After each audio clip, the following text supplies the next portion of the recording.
नमस्कार। अनुभूति चैनल में आपका हार्दिक स्वागत करती हूँ।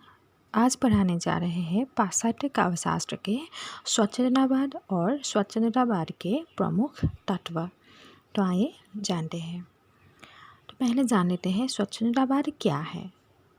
तो स्वच्छंदता शब्द का अंग्रेजी शब्द रोमांटिसिज्म का अनुवाद है। जिसका अर्थ है प्रेम के स्वच्छंद क्रियाकलाप। स्वच्छंद यानी कि स्व खुद।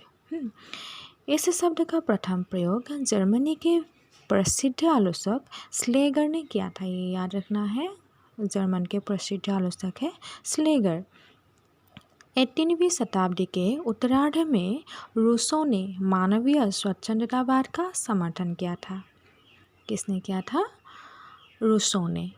तो स्वच्छंदतावाद को प्रभावित करने वाले फ्रांसीसी साहित्यकार हैं जैसे कि लॉन्जाइन्स, यंग, पर्सी, रूसो, कपूर, थॉमस ग्रे आदि है।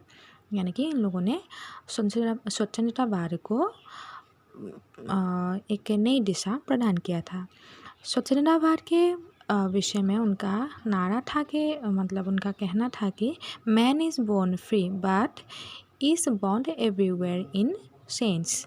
तो स्वच्छंदतावाद की पृष्ठभूमि में तत्कालीन औद्योगिकरण, वैज्ञानिक उन्नति तथा शिक्षा आदि परिस्थितियों का अधिक महत्व रहा है। मतलब उस समय की औद्योगिक या वैज्ञानिक हो, जो भी शिक्षा हो, तकनीकी हो या परिस्थिति हो, उसका महत्वपूर्ण स्थान रहा है। तो स्वच्छंदतावादी आंदोलन सर्वप्रथम 1789 to 1805 में इंग्लैंड और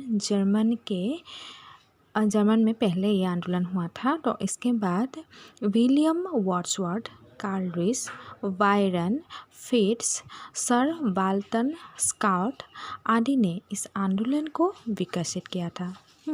तो पहले कहाँ हुआ था? सर्वप्रथम जर्मन में हुआ था और उसके बाद ये आंदोलन चलता रहा। तो भारत में सर्वप्रथम बांग्ला साहित्य में इसका प्रभाव पड़ा।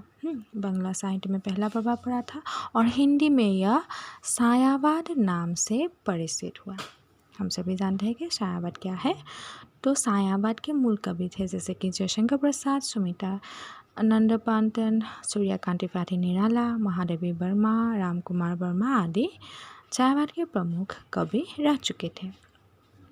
अभी हम देखते हैं स्वच्छंदतावाद के प्रमुख तत्व। तो यहाँ पे पहला तत्व है सौंदर्य प्रेम। तो सौंदर्य कला का मुख्य गुण होता है। सौंदर्य हर एक कलाकार में होनी चाहिए। तो आधुनिक युग में सौंदर्य के स्थान पर कुरूपता का भी चित्रण किया गया है और स्वच्छंदतावाद में सौंदर्य प्राकृतिक अर्थ में गृहीत हुआ है।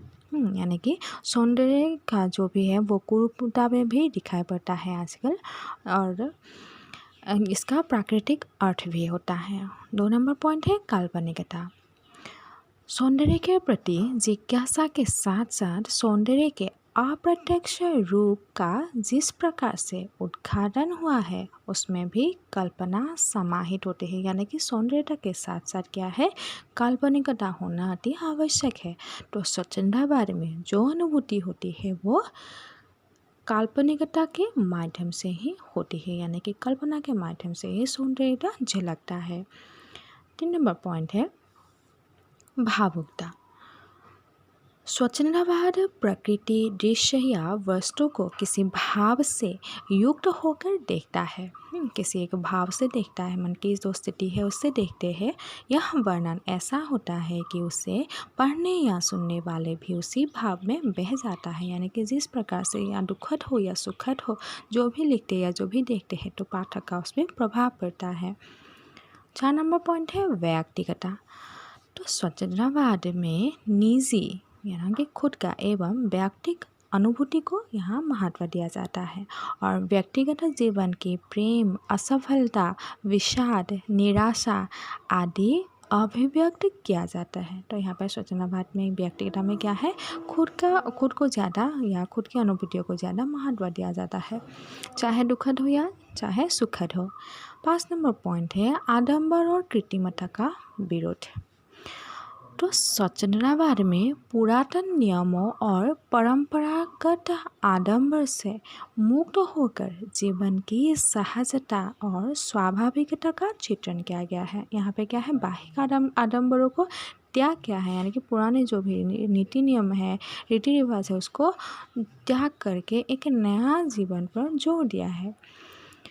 6 नंबर पॉइंट है, प्रकृति के प्रति उत्कृष्ट प्रेम एवं उसमें मानव भावनाओं का आरोप किया गया है।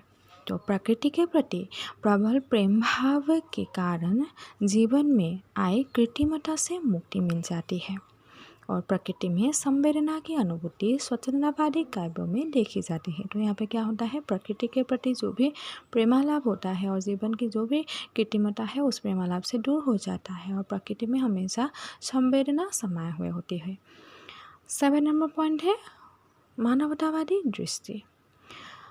स्वतंत्रतावाद में पीड़ितों और दुखियों के प्रति संवेदना व्यक्त किया गया है और संवेदना के विस्तार से ही व्यापक प्रेम भाव का मानवतावादी दृष्टिकोण का विकास हुआ है। यहाँ पे मानवतावादी दृष्टिकोण यानी कि पीड़ित या दुखित जनों का यहाँ पे विवरण किया गया है, उनकी गाथाओं का यहाँ वर्णन किया गया है।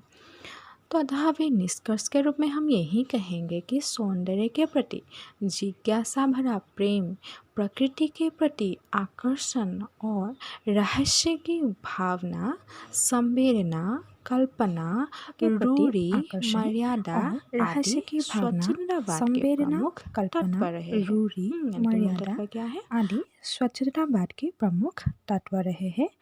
तो धन्यवाद। यहाँ तक आप लोगों ने स्वतंत्रतावाद क्या है या उसके प्रमुख तत्वों को जान लिया है। अगर आप लोगों को ये वीडियो अच्छा लगे तो आप लोग कमेंट कीजिएगा। धन्यवाद।